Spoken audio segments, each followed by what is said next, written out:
Ready. নমস্কার, আমার নাম কুড়ার মণ্ডল। আর বেসিক্যালি আজকে আমি চলে এসেছি রামনগর ভ্লাইচক মাঠে, যেটা এখানে আপনাদেরকে দেখানোর চেষ্টা করব আমাদের এগ্রিকালচার এডব্লিউপিএল এর এগ্রিকালচারের কি রেজাল্ট আছে সেটা আপনাদের দেখানোর চেষ্টা করব। স্যার, নাম আপনার? দীপক মন্ডল। আর আপনি ভুট্টা চাষ করেছেন? হ্যাঁ, আমি আর- নাম না ভাই। হ্যাঁ, ভাই করেছে। আর কি কি আপনি প্রোডাক্ট দিয়েছেন ভাইকে?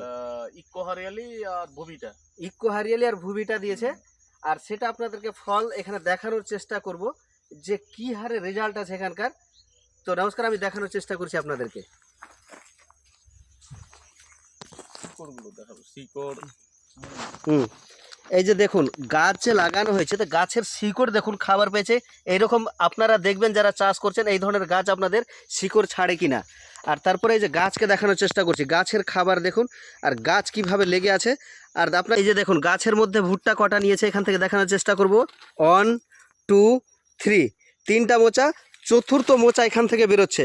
আর দেখেন, 4টা মোচাতে আপনাদেরকে আমি ভিডিও দেখাবো যে 4টা মোচাতেই দানা আসবে। এইরকমই গাছ আছে এটা। আর সেরকম স্যার, আর এইরকম স্যার একটা গাছ নয়, প্রত্যেকটা গাছ। আর এই জমিতে আপনারা দেখুন সুন্দরভাবে গাছ কিংবা আপনি যদি চলে আসেন এখানে, আপনার মনোরম, আপনি না খেয়ে থাকলেও মনে হচ্ছে ফসল দেখে আপনাকে ভালো লাগবে যে এত সুন্দর রেজাল্ট এসছে। এইখানে দেখুন আপনারা ডিফারেন্স দেখাচ্ছি, যেটা হচ্ছে এই ভুটাতে আমাদের ইকো হারিয়ালি আর ভুবিটা প্রয়োগ করা হয়েছে। আর সেই গাছগুলো দেখুন, আর আমি তো সেখানে দেখালাম কটা করে ভুট্টা নিচ্ছে। আর গাছের কোয়ালিটি দেখুন, আর সেটা মাত্র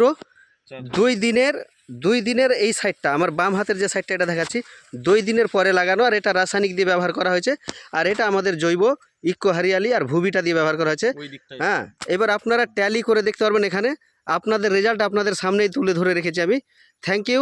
এর পরের ভিডিওতে মিলবো এর থেকে আরও দুর্দান্ত রেজাল্ট নিয়ে।